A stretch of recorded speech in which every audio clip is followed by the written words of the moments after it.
it's really exciting. And that's where I always talk about, it's funny that, the whole Galileo perspective is that it taught us that we weren't the center of the world or the center of the universe. And it would be really cool if we found life or indications of that on Europa that would tell us we weren't alone in it either, right? Like, it's just that kind of, I don't know. And I hope that the scientist who ultimately grapples with that question doesn't have to spend the rest of her or his life under house arrest, Well, as happened to Galileo. Yeah. yeah, well, luckily we do science as a team now. So everybody would be in house arrest At together. least we'll have a party, right? Yeah, So at good. least it'll be all of us in there together.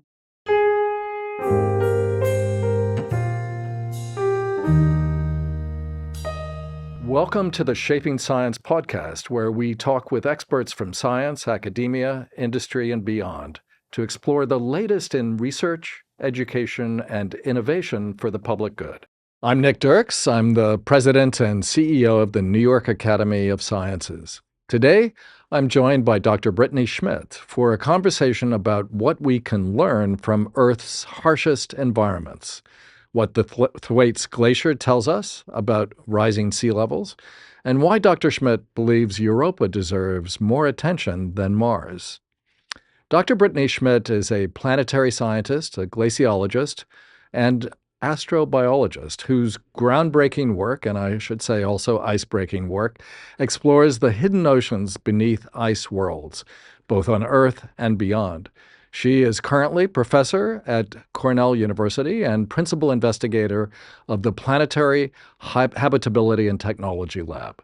Dr. Schmidt leads major NASA and NSF-funded projects, including the development of robotic submersibles to study Earth's subglacial lakes and Europa's potential ocean, helping us understand habitability in the solar system and resilience in the face of climate change.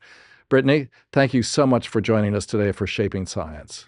Absolutely. Thanks so much for having me. It's been exciting to think about. Looking forward to it. Well, great. Well, so I'd like to begin, if I may, by asking you a little bit about your journey to the point where you are, looking at ice under Antarctica and potential oceans up on Europa. You did your undergraduate work in physics, but did you always see yourself as working on water, ice, and beyond, or is there a story? There's certainly a story. So, like most Arizonans, I'm very familiar with ice. Not really. Also, I'm not from What a part of yeah, Arizona? just Yeah. anywhere. Just mostly trying to fit yourself into a freezer. But I actually grew up in a family that doesn't have any scientists, and I wasn't really sure who I was going to be or what I was going to be when I got to college. So ever since I was a physics major, the reason I went into physics was actually because I got really inspired by a class I took in undergraduate that was kind of Life, the Universe, and Everything, the class, but with a planetary science window. And it was taught Mm-hmm. by Bob Brown at the University of Arizona, who was the PI or the lead of the Cassini spacecraft's infrared spectrometer. So basically figuring out the chemistry of the outer solar system. And I got really lucky, and I had exactly the professor I needed to meet at exactly the time I was the most lost. And he recognized what I might be capable of before I knew that was a thing, and really encouraged me to try science, to try Mm-hmm. astronomy, to try planetary science, and he was right, and it's what I became motivated by. So by the time I was a physics major, I had planetary science research program that I was working in with Bob, and then eventually with Dante Loretta, also at U of A, and then went off to grad school in it. So since I thought of myself as a scientist, I've kind of always been inspired by the ice and the ocean. I loved the ocean as a kid. I was really, really into like the Nautilus and Really? yeah, and 20,000 Leagues Under the Sea. We lived in Monterey for a short time. My dad was a lifeguard when he was growing up, so I'd just been obsessed with the ocean forever. And I thought, probably as a kid, I thought I was going to be a marine biologist. So I loved submarines. I wanted to be on one. Then I found out they didn't have windows, and I was like, who is wasting everyone's time? So it's kind of funny to like come full circle and end up doing something your like little kid self would have been interested in, submarines, but ours have cameras instead of windows. But Yeah, but I was going to say the ICEFIN has a certain, familial resemblance to the submarine, if it's a Certainly lot does. smaller, to be sure. Yeah, But yeah. you basically when you operate it, of course, you're looking at a screen, looking at it, looking at the ice and the like. So you have created a window, Yeah. but it is, of course, a window onto the bottom of the world. Yeah. And I saw you in a video when you were, I think it was a BBC video, and At you Thwaites. were, you were, yeah, at Thwaites, and you were sending, well, anyway, we're way ahead of our story No here, worries. but it was just when you said no windows, I thought of that scene where you're Yeah. just saying over and over and again, it is so cool. Wow. So tell me a little bit about how you came to be looking at that screen and launching that particular instrument to try to measure what was happening under the ice and in the glacier in the bottom of the world. How did you get there? Yeah. So that project that you're talking about was part of what's called the International Thwaites Glacier Collaboration. Hmm. And it's the largest field campaign ever attempted in the history of humankind. It was the United States and the United Kingdom, and then eventually Korean groups and group of many others, but led by the US and the UK. And we're kind of attacking Thwaites Glacier, which is the fastest changing glacier in Antarctica. And so that's kind of the setting for why there was a film crew there, why we were out at Thwaites Glacier in the first place. How I kind of entered the picture was we started in my research group at Georgia Tech, building this vehicle that we call ICEFIN. So if you think, so ICEFIN is basically it's called an ROV or an HROV, so remotely operated vehicle, but it's Hmm. basically a super long tube. It's about 13 feet long and about 9.25 inches wide, and it has between 10 and 15 science centers, depending on which ones you consider science and which ones you consider engineering. They all do kind of something for us, but it's this long tube-shaped underwater vehicle that does many of the things that like ocean gliders or autonomous vehicles do in the open ocean. But it was designed in this kind of weird aspect ratio, this long, we sometimes call it the sea pencil, right? It looks like a number two pencil going into the ocean. And the reason it's shaped like that is so that we can fit it through relatively narrow boreholes in the ice. So if we're going out to the sea ice, so sea ice is this kind of annual to semi-annual phenomenon you find in the Arctic and the Antarctic, but it's relatively thin. It's like maybe a meter or 4 meters thick. I mean, 4 meters is still a lot of ice, but Hmm. by Antarctic standards, that's really tiny. So we can bore a hole using just like an ice auger, the same thing you would put a hole in the ice to go ice fishing. And then we have to fit ice fin through that hole. So we kind of made it narrow and come apart into pieces so that we could take it out on these campaigns. And we started building ICEFIN as a way to see and get underneath the ice and take data in ways and in places that we'd never been able to see or experience or measure prior to then. And that's inspired by this long-term goal of being able to send things to other planets, right? Where being as small as you possibly can, having as many instruments as you possibly can on a relatively small platform, and thinking about how to explore, not just why you explore, all matters when you're designing spacecraft. And so we kind of had that spacecraft and future like Europa, Enceladus, these ocean moons of the outer solar system, kind of sci-fi perspective, right? How do we bring that science fiction to us, right? How do we make it more real? And so we kind of developed the vehicle with two things in mind. We had money from NASA to develop that, a little bit of money from Georgia Tech, and now that I'm at Cornell, investment from them as well, and eventually National Science Foundation to kind of put these things Hmm. together. Hmm. So we had the vehicle. We were working in McMurdo, which is where the U.S. Main station in Antarctica is, through the sea ice, and then we were working with New Zealand collaborators Hmm. on the other side of the West Antarctic ice shelf or ice sheet, the Ross ice shelf, which is this giant sheet of ice. It's the size of the country of France, like France, the ice shelf, and we were working with them as well to be able to drill through a place on the deep in that ice shelf to be able to understand what was happening under there. And so we had kind of this development going on when ITGC, the Thwaites Glacier collaboration, popped up, and we were invited to be on one of the teams. And that was really earth-shattering for us to get to finally do that, that part of this really exciting project.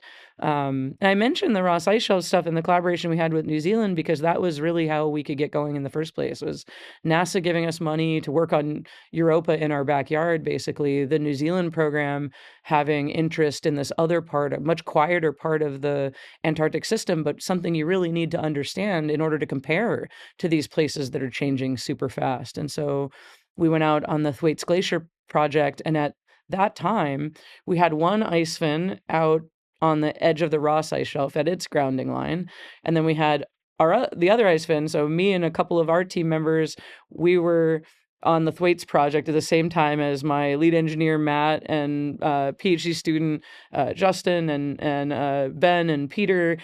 They were all out, and Enrico, they're out at Ross Ice Shelf, and me and Dan and Andy are with the British and the team from NYU and Penn State, and we're at Thwaites. And so we've got robots going through both ice shelves at the same time. It was wild.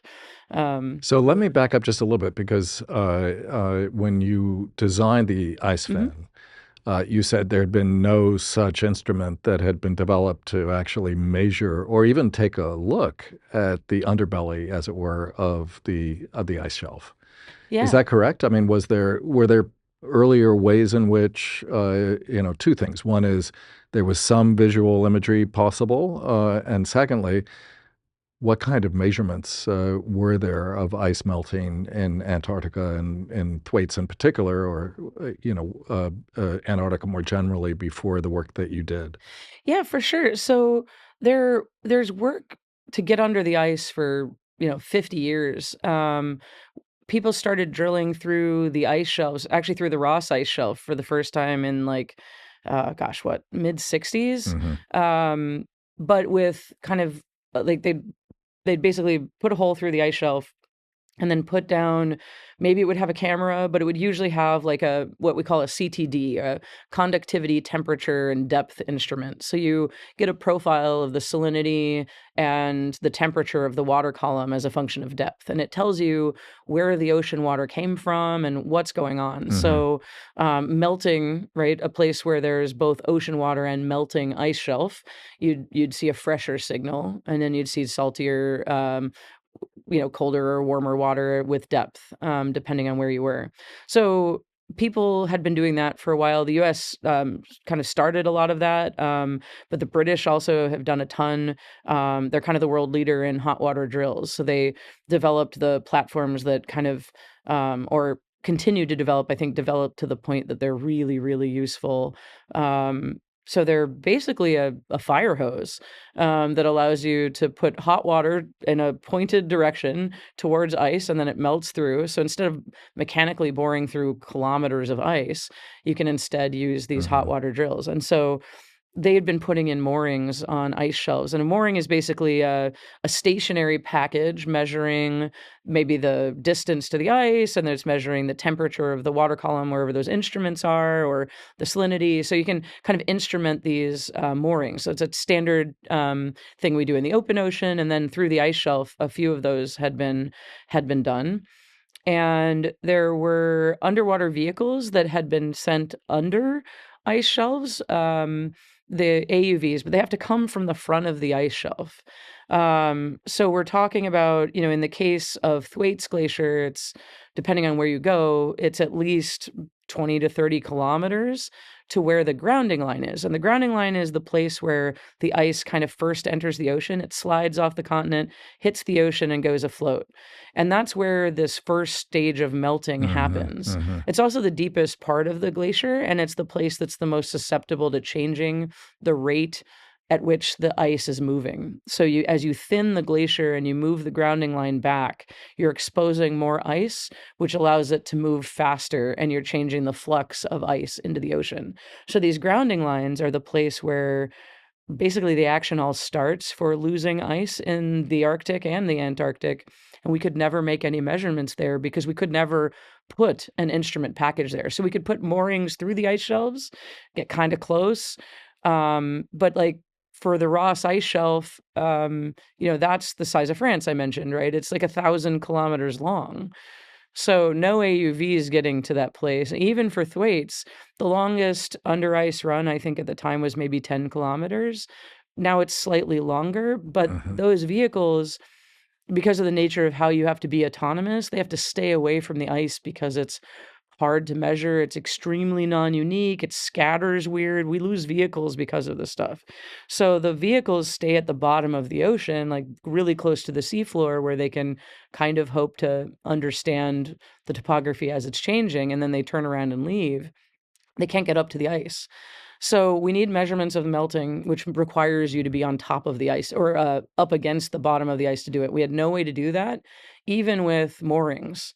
You could get close, but not right there. And we couldn't get all the way to the grounding line because you can't really tell where the grounding line is exactly. And you have to put a hole through there and then put your whole, research program dangling on a string, basically, at that place. So and there had been some other ROVs that people had developed. There's one called Skinny that they were trying to develop for subglacial lakes, but originally it was just like in the sea ice, taking just camera measurements, just being able to see like benthic organisms, getting to places where divers couldn't get, so we'd understand like Arctic or Antarctic ecology better. So all of those things kind of existed, but the ability to take ocean and ice measurements that could tell you about the rate of change and what was going on, the shape of the ice, the shape of the seafloor, where exactly that current is going, how it's affecting the ice. None of that's possible without that. And so we basically take the instruments that are commonly on an ocean vehicle or an ocean mooring and cameras and thrusters that allow us to get up to the ice and see it and hover there and wait or drive very slowly so we can make really high resolution measurements. We physically run the robot into the ice on purpose to get measurements all the way to the interface, which is there's no other real way to do that. And so we kind of took all of those ideas and put it on this like tube that we could, it's not a tube, it's really an amazing piece of engineering, and what we call a modular vehicle. So one of the hardest things is you also, like those AUVs I was talking about, those require cranes. They're like 3,000 pounds or 6,000 pounds. Huge. Yeah. ICEFIN is 220 pounds, right? And it comes apart into 7 pieces that we can check into luggage on a commercial airliner. So like we can go places easily and we can fit through the same holes in the ice that they're already putting in place for the moorings. So we tried to make ourselves the same size, the same dimension as like a big sounder or a big instrument package or something that you would be putting through the ice anyway. So that was our goal, was if we don't drive the requirements, then we can go. So when you were thinking about designing this or beginning to design it, you had mentioned the correspondence between the kind of vehicle or device you need to see the underbelly of the ice in Antarctica or the Arctic Circle, for that matter, or for that. But were you also thinking at that point about space as a place of exploration? In other words, did the interest in having and doing some of the same kinds of measurements and in some kind of space environment help you think about what best would work in the deep sea? Absolutely. So we applied to look at the ice in Antarctica from the perspective of planetary science. So the first proposal, we built the vehicle, we built a terrible version of the vehicle, which, because it wasn't a lot of money. I had led the development of other vehicles that, in my opinion, were not done correctly. But it wasn't like I wasn't leading the team. I was the science lead and the engineers were separate from the process. So I had that experience, and I'd worked with the ROV that I thought worked really, really well in Antarctica before. And my background was planetary science. We also at the same time applied to NSF just using the earth science ideas. And at the time they were like, well, you're not an oceanographer. And so we're like, well, but we kind of need this. We're like, well, we don't think that, the idea of three-dimensional oceanography in these environments wasn't really, I think there was always a case for it, but we probably didn't make it in a way that was disciplinary enough, to be honest. Yeah, but I mean, what you're doing is hugely interdisciplinary. And, you're talking about planetary science, you're talking about glaciology, but you're also talking about physics and you're talking about engineering. Yeah. Because at the end of the day, the design of this Yep. thing has to actually, get you close to and provide a window for doing measurements and getting pictures and images Yeah. of the thing where the physics is happening. Yeah, absolutely. It's all very, very intertwined. So what was great is that when we wrote proposals. I like to say this because if someone's listening who's had a proposal rejected, or if somebody's listening who doesn't understand how like science happens, is we have to apply for our jobs constantly, right? We're writing these proposals, and like our job is like we get rejected for a living. We're just told what a stupid idea that was, and you're like, really, did you have to say that about my mom in the review process? But it's like this funny thing. So we just kept at it. So I proposed this a couple of times. And the coolest thing that NASA has in its research and analysis program, in my opinion, is this program called Planetary Science and Technology for Analog Research. There was an earlier one, there was the astrobiology version, which is kind of still in this, but basically it is a grant that doesn't separate engineering and science. It allows you to develop or to explore with planetary science goals, but explore the Earth with some technology. And so you have to show that you have fidelity in science and or technology and or operations. So you have to do at least two of those things. And so with this proposal, we pitched three. We're going to learn how to operate the way a sub ice shell mission on Europa would do. We're going to test instruments that are like that. We're going to do engineering because we're going to build a new platform and we're going to integrate these in a different way. And then we're going to do this science that hasn't even been done on the Earth. And we'll do that by integrating this really well. And they bought into it, and they gave us a really lovely grant and 3 years of support to go to Antarctica and do field work. And so we were building the thing in our lab in Georgia, and then putting it together and driving up to North Georgia and throwing it in lakes and trying to make sure it would all work, and then getting to Antarctica, and then figuring out what we didn't know yet, and then doing the science and doing things there, learning what we could do better the next year, going back, redeveloping the vehicle, going back down to Antarctica, doing a better job of the science this time, then the same thing. And so the Thwaites year ended up being the third field season of the fully developed ICEFIN vehicle. We had it down there once before, but just as a small part of a grant that was doing something else. But yeah, so that's how we got started. And even though we could have developed anything that would have just worked in the region, like out the front of the ice shelf, kind of always in the back of my head was, for the earth science side, we have to be able to get to grounding lines because no one can get data there. And so what we did is we used... No one was able to get data there before. Correct. Yeah. Exactly. We had no data from grounding lines, especially from underneath. And it was like, this is the way to get there. Because if the hole is put close enough to the grounding line and we can drive to it, we can actually take all of that data with the vehicle. And it was completely hypothetical. I had to believe it was possible. And then we started looking at the same way you'd think about how big can this thing be to fit in a launch vehicle, or what mass can we launch? It was like, okay, how big can this instrument be in order to fit through these boreholes that are already going to be put down there? How can we make it easy to get to Antarctica? We went down to we needed commercial batteries that we could put in our backpack, which actually, it turns out batteries are one of the hardest things that we deal with. And it's not because we don't have all kinds of batteries on Earth.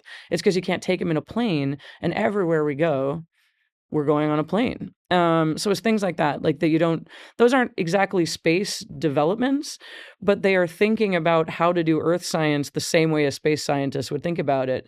And then the other thing that we were doing is trying to put together suites of instruments because we knew kind of what they'd be able to show us, but they were rarely used either together or used together in those environments. And because we were really inspired, and our research plan for the planetary side was really inspired by this theme you mentioned about habitability, how do organisms live where they live, even on Earth? How would we measure that one day on a planet we know nothing about its geochemistry? We know nothing about its oceanography. How would we establish its oceanography, its geochemistry, and whether things could or would be or are living there all in the first step. That's crazy, right? It's really hard to do. And so we wanted to make sure we could swap instruments in and out, but it meant that we always had in mind stabilizing parts of the vehicle and then allowing it to continue to develop so we could test instruments, and we could test not just building them, but actually just taking instruments that might work, using them together in a similar environment and saying, does it tell us what we want it to tell us? And sometimes the answer is yes, sometimes the answer is no, and a lot of the time the answer is, well, how do we do this in 3 dimensions on a moving platform that's changing distance from the ice and from the ground? So it was a big problem, and it's been really, really fun to dig into that. We'll be right back after a short break. Hi, I'm Jacob Goldstein. I'm the host of What's Your Problem, a podcast about the problems that really smart people are trying to solve right now. Every week on What's Your Problem, entrepreneurs and engineers describe the future they're going to build once they solve a few problems. I'm talking to people trying to figure out how to do things that no one else on the planet knows how to do, from building a plane that produces 0 carbon emissions to building an AI model that can predict human health. Listen to What's Your Problem on the iHeartRadio app or wherever you get your podcasts. So, you ultimately get to the point where you have this ICEFIN and you can disassemble it, you can take it with you on the airplane, you can get to Antarctica, you can get to the station.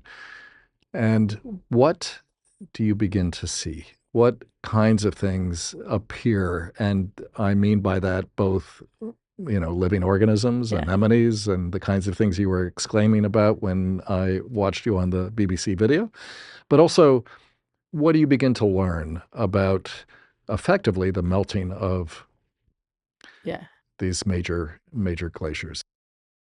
Yeah, well, I will say, I'll give you a couple of examples. So the first time we went to the seafloor with ICEFIN was hilarious because it wasn't in a particularly important place. It was right in the front, like at the front part of the Ross Ice Shelf. So we're on sea ice that's like 4 meters thick, right beside the ice shelf, and it's about 15 meters thick there. But we had gotten the vehicle going, and we had done some test dives closer to station, and we're like, okay, we're heading out, and we had done our ice dive before, and that was amazing, right? There's all the beautiful ice everywhere, and we see that all the time. And I was, but I'd seen that with the previous vehicles that we had worked with, but I hadn't really seen the seafloor yet, and we hadn't been down there with ICEFIN.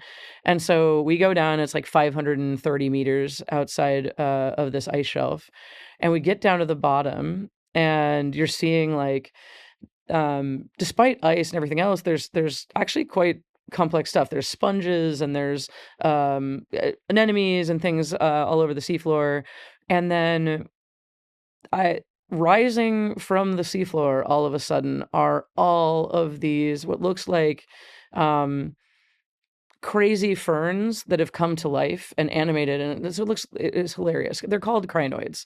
But if you've never seen a crinoid moving before, especially if you didn't expect to see them, they were shocking, and I thought they were fascinating.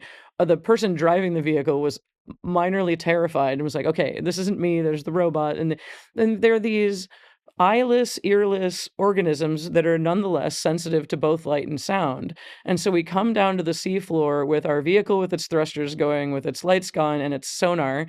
And all of these things come off of the seafloor and start, swimming around looking like ferns. And it was really fun. And so we were all fascinated by it. We were still learning fine guidance control, so we smashed into the seafloor, smashed into a sponge once, and that wasn't what we were trying to do. So, those are the kind of first time you're driving it kind of things that we would do.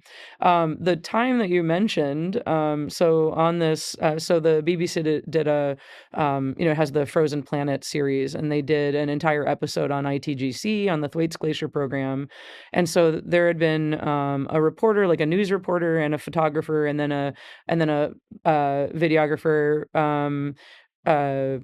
and photographer who was working on the on Frozen Planet.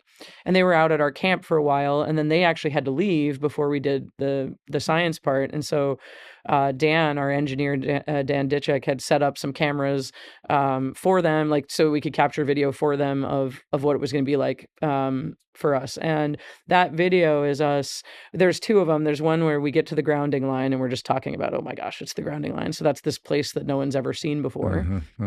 And The second one is like us discovering the anemones, and we were sleep deprived, and the ice was, instead of it being the white or brown ice that you expect, was like clear ice with little tiny glowing golden stones in it, and these anemones, that are dangling out of the ice, like kind of waving at you, and then they suck themselves back up into their boreholes. And because it was this clear ice, we could see them in it. You could see their little eyes and everything. It was just wild. You're like, this is, I mean, I'm driving here to map the temperatures of the ocean, but I'm still a human, and I'm having this like sci-fi moment with aliens and our own planet, really is what it feels like, right? These organisms that are totally different from anything you've seen before. And it was really, really fun. Well, So it looks, it looks like you're both astonished and delighted at the same time, yeah, and captivated, of course. it's amazing. But you asked, well, what are we learning from that? Yeah. So back to the grounding line footage, what I was really amazed by was that normally, you have to take all the data and you look at it later, and you can tell, like, okay, it's warm here, it's cold here, okay, there's fresh water, you can kind of see the shimmer. There's enough melting that you could actually see fresh water in some places just kind of pooling at the top of the ice. So, it's going gangbusters. But what we could see was visually rocks popping out of the ice. You could use your eyes to measure the melting, which is something I hadn't thought about. Hadn't thought that our eyes were going to turn into ways of measuring the melting of the ice. And so it's also So really, you could actually see rocks yeah, you could see it that just happening lost live. their ice mooring and Yep. were popping out. Falling down to the seafloor. I mean, we know that happens, but seeing it visually happen, and it was happening fast enough that it was common. We saw that, especially as we got towards the grounding line, and it's wild because that ice shelf is moving fast enough that the ice we saw was like, it was upstream an hour ago, right? It's moving very quickly. And so being able to see the melting is not something you expect. And so for me, that was really humbling. It must have also been a little alarming. It is alarming. Because of the pace Mhm. of the melting. If Yeah. it's that extreme, Yep. you don't need a It- weatherman to know which way the wind is Yeah. blowing, as the old phrase goes. And one of the things that is fascinating by the Thwaites data set is that, we're catching it when the system is already so far along that it's falling apart. And we weren't sure that it was to that point, but it's pretty clear that that's the case now, right? It's lost most of its ice shelf. It's losing more of it. It's just falling apart. It's barely holding on. And so it wasn't melting any faster necessarily. It was melting about what you'd expect, maybe even a little less in one direction. So up, right? So it's thinning a little. At the grounding line, it's probably doing what you'd expect. We could see this warm water all the way back underneath the ice. And so, like on the Ross ice shelf, the kind of more in equilibrium part of the ice shelf across, right, where our other team was, you're talking about 15 millikelvin, right? Very, very small changes in temperature, right? Much less than a tenth of a degree. So tenth of a degree Celsius is maybe the largest change you'll ever see. And here we are, and we always measure things because the pressure, like the temperature that water has to be to melt ice, is different as a function of pressure. But what we could see is that the water temperature at that place was more than 2 degrees warmer than it should be.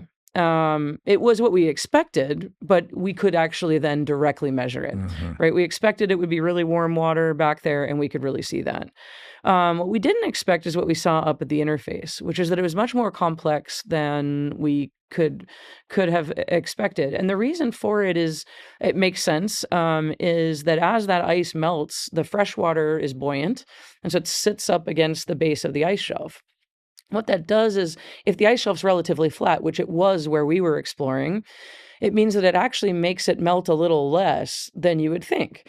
Still means it's melting really fast, and it's still causing this destabilization. So it actually, ironically, what it means is it takes less melting to do this much damage, which is funny because it's a hard thing to wrap your head around. You're like, okay, the linear melting, this vertical melting component, wasn't as extreme as it might have been because of this little bit insulating meltwater.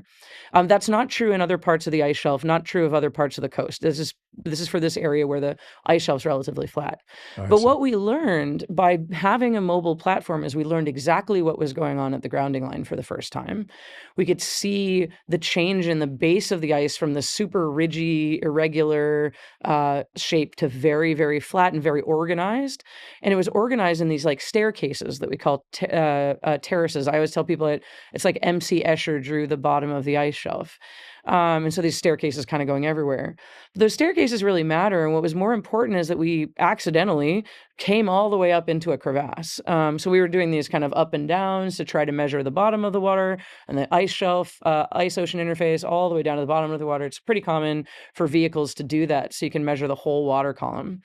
And so we got into this crevasse and we got into these terraces. And what we could see was along the sides of the crevasse in particular, the melt rates are at least an order of magnitude higher.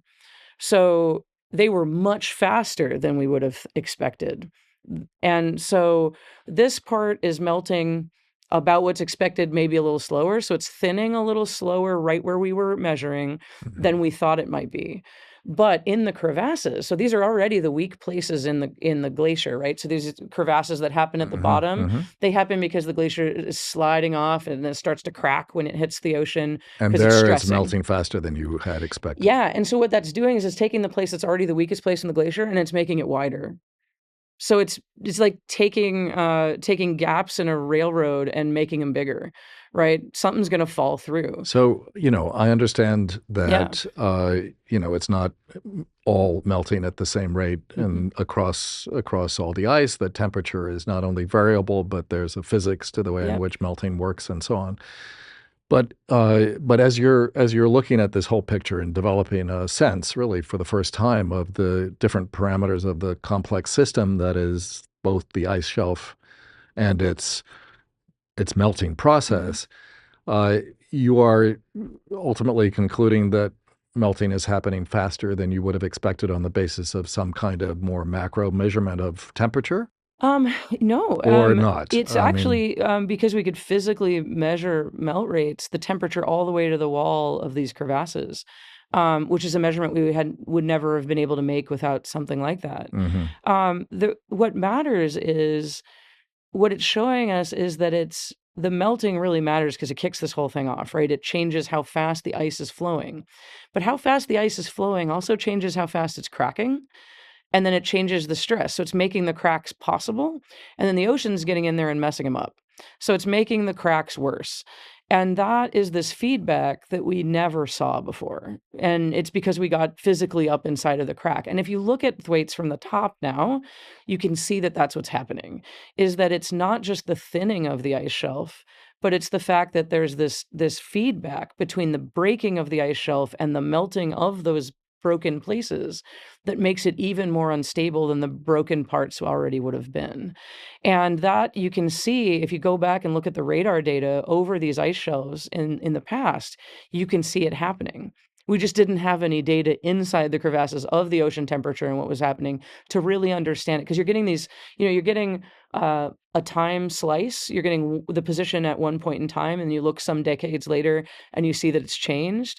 You see satellites data showing that the ice shelf is collapsing, like it's becoming this kind of system of icebergs as opposed to one huge sheet of continuous ice, which is what it was and what it starts as. And so you can see the indications of this, but now we know why it happened and how it happened. And so it explains why we're losing more ice than we can even accommodate with the amount of melting we know is happening. That's always been one of the hard parts, is like there are other things like that out there that we don't know because we can't measure it yet. And so does it change what we think about ice loss? It does. It helps us explain why we're losing it faster than any of our melting models really can physically explain very well. But what it tells us is that there's these really complex parts of the system, and those are less linear than temperature in equals melting out. And so it is also telling us about the slope of the line and when you have these critical events, right? When things are going to collapse versus when they're kind of on the fast track to doing that. And so for Thwaites, it's in the process of falling apart. There's other ice shelves that are kind of in the middle ground, but it's helping us really understand so that we can make better projections of like when we have to adjust and how we're living. But I Yeah, mean, to that extent, yeah, I want to ask you a little bit about the more macro picture sure. and what and how you take from this work and what it means for thinking about global warming overall. Obviously, there are all kinds of reasons why this kind of melt is happening, and you're actually able to track where the crevices are, where melt is faster than you would have expected on the basis of temperature models. But overall, this sounds like it's not good news for the planet. Not good news for rising sea levels. Not good news for coastal cities. Not good news for the notion that we can wait and wait and wait to do something about climate change. Yeah, exactly. I think um, at this point in time, right? Uh, Anyone I think who's a credible scientist that studies any of these systems understands that they're changing because of human caused problems, understands that they're changing quickly, and that the rate of that change is also increasing. None of this changes that. What it changes is our ability to forecast when we have to move people. And so there's a lot of talk about what we should do. And what we should have done is gone back in time, listened to scientists 50 years ago, and changed our policies on carbon. We should still make all of those changes. We should still work towards those goals. And I think most of the planet actually is finally doing that. That will help us. That will slow this down. There's a lot of other research that has to be done on other things that might slow it down, that might help treat the symptoms. A colleague of mine, Danielle Visioni, just the other day we were talking about this, and there's geoengineering, right? People talk about it a lot. There are so many problems with almost all of the suggestions, but it doesn't mean you shouldn't try it or you shouldn't think about it, right? You have to then go down the analysis tree of like, is it worth trying to change that thing? I worry because I want people to remember that the best plan forward is to just take better care of things, and we know how to do that, right? Changing our sources of energy, making better choices, using less plastics, we know how to do that and we can do that. I know it's hard and it's annoying and everybody feels it. I drive a car. I'm not without fault here, but I'm not burying my head in the sand. The biggest thing that Danielle was talking about is that there's also potentially in geoengineering with some of the solutions is like taking an Advil, right? When you are sick, right? It helps you with it takes away the headache, but doesn't correct the problem, right? We have to correct the problem and the symptoms, right?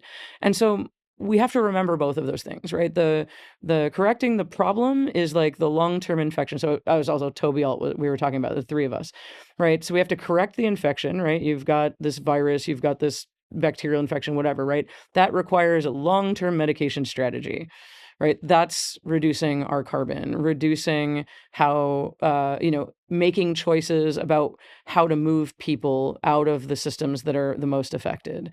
And then you've got potentially some of these things like removing carbon from the atmosphere, those kinds of things that might help us treat the symptoms in the meantime. But there's also this desperate need to keep measuring things better, because if we just go, okay, we get it, it's changing, now we just have to adapt, our solutions will be based on bad information. Not bad information, but the best we had at the time. But we have better and better ways to measure things. And so one of the things we're at risk of right now is deciding, well, we all agree the climate is changing, so let's not measure it anymore, because don't worry, geoengineering is going to come along and fix it. That's also not a great path forward. You kind of That's not a need great, this yeah, this no, set no. of approaches. I think we all agree here at the Academy that more knowledge about these things is better than Preaching less to the knowledge. choir, of course. On the one hand. On the other hand, there are obviously people in places of authority and power who are less interested in climate as an object of scientific study. Places of financial advantage. Yes. And so I guess the question is, have you been affected, or have colleagues of yours been affected by some funding cuts of late? Yeah, very much so. So, for example, the United States has announced that we're not going to renew the lease on the Nathaniel Palmer, which is the only icebreaker we have.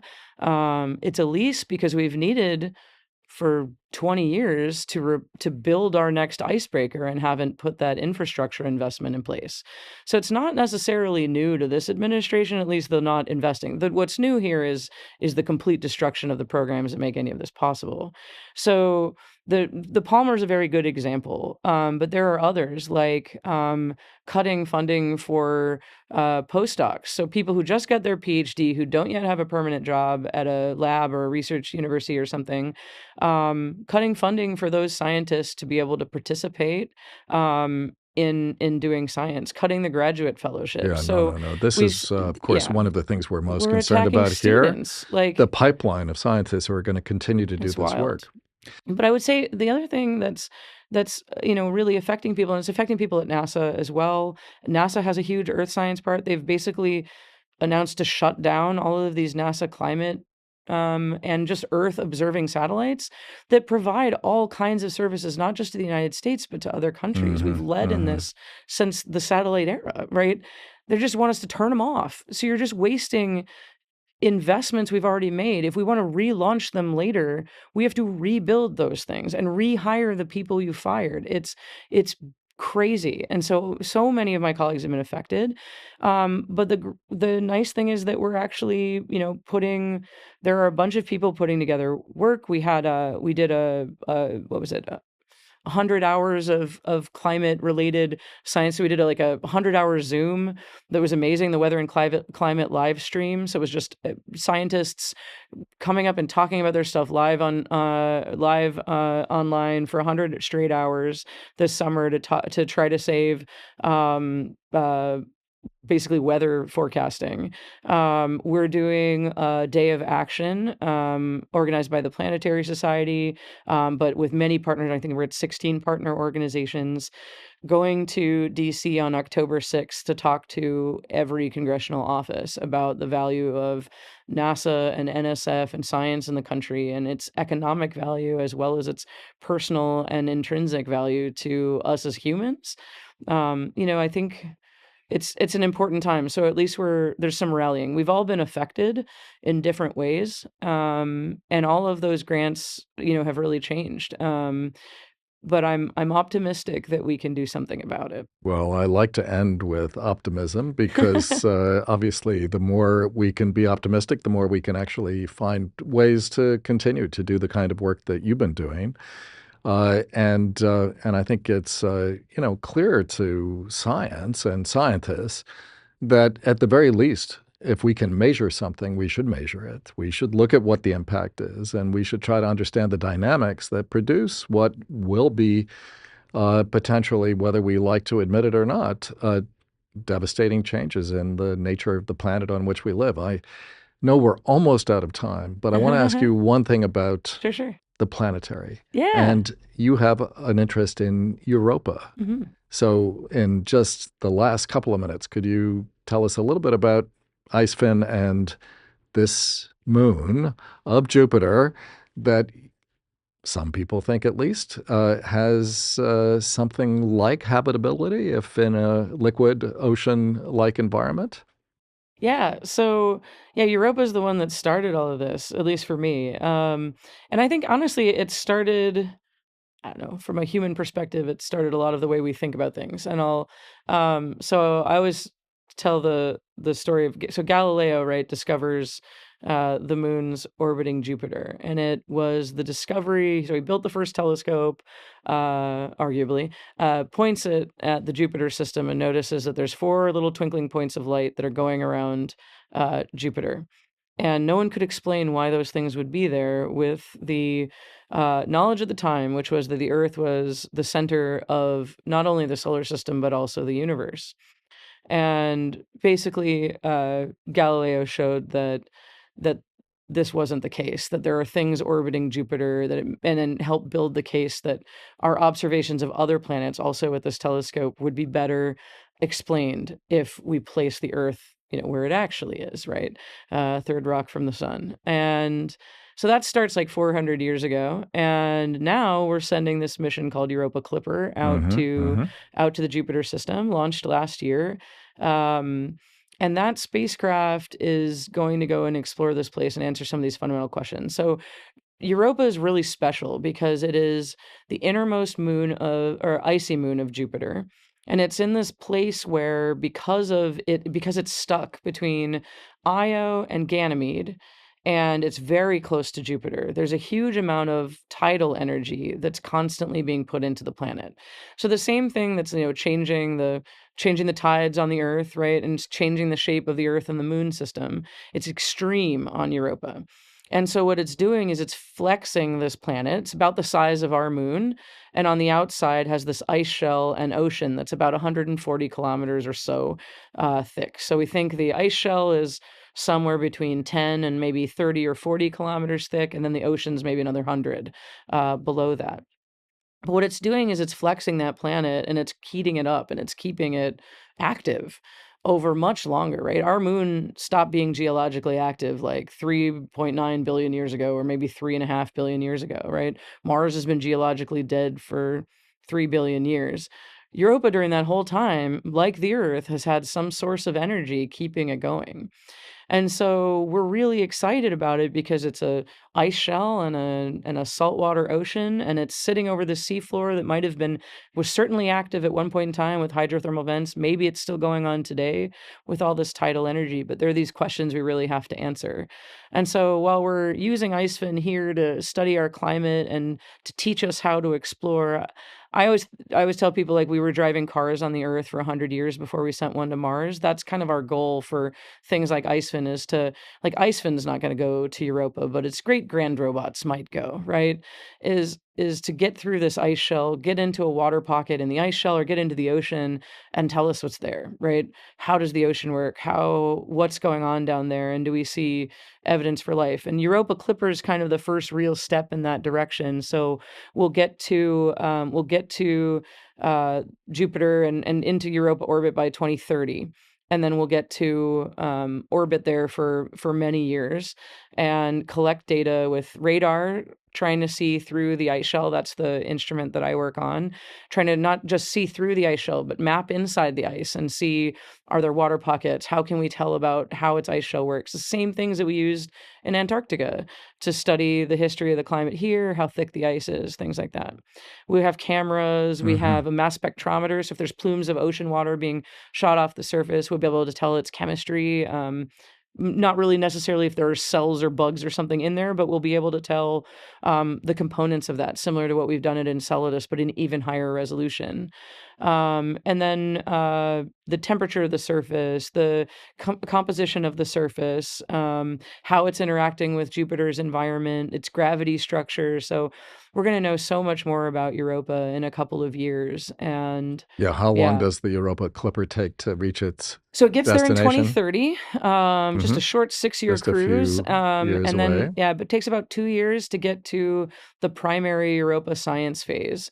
And then we have a 2-year prime mission. And then if the spacecraft is still healthy, we'll keep asking NASA to keep it going. And as long as it's healthy, I expect that we'll be able to do that.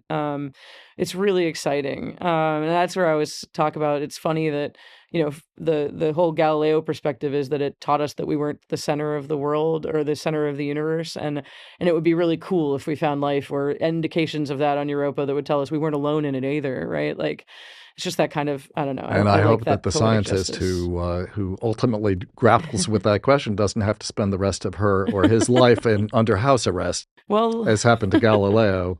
yeah. Well, luckily we do science as a team now. So everybody would be in house arrest together. At least we'll have a party, right? Yeah, So at good. least it'll be all of us in there together. But yeah, it's really exciting to think about, and it's funny because I used to tell people, like, I'm new to the Earth, right? Because it was like I was inspired of just looking at these things really far away, but it was getting obsessed with the ice, figuring out what Europa was like, and these huge questions that maybe sit and then turn around and look at our planet differently. And so, yeah, I think there's a lot of value in that, and it's been a lot of fun, and I'm really optimistic for that mission. I got to see it launch, so let's see, I'm 43. I have been working on Europa Clipper or its predecessor mission since I was like 23-ish. And then I was like trying to come up with Europa missions, and it was a class when I was 19, and hearing about Europa in Bob Brown's class that changed the entire trajectory of Of your my career. Yeah. life, really. And so it's kind of fun. And then to see that launched last year, we worked so hard on it. I worked on it as a postdoc, worked all the way through on designing it, on designing the radars and participating on those teams, and all the wonderful people that are involved in those things, and scientists and engineers. And we all sat there, and I didn't realize my bones could be tense. And I felt like I was made of jello after that thing took off. And I'd seen launches before, but there's nothing like working on something for 20 years and hoping it gets off that step. Yeah, and no, gets out. right. And There's so, a lot attached to the success of that launch. But It's in any case, amazing. our time, unfortunately, has come to a close. But this is a fascinating conversation. And, it's very rare that you can go from Antarctica to Europa in a single scientific conversation. So thank you so much, Britney, for joining us on Shaping Science. This wraps up our episode. We hope you'll join us again for another episode of Shaping Science soon. To learn more about the New York Academy of Sciences, including information on upcoming events, visit us online at nyas.org and follow us at NIAS Sciences.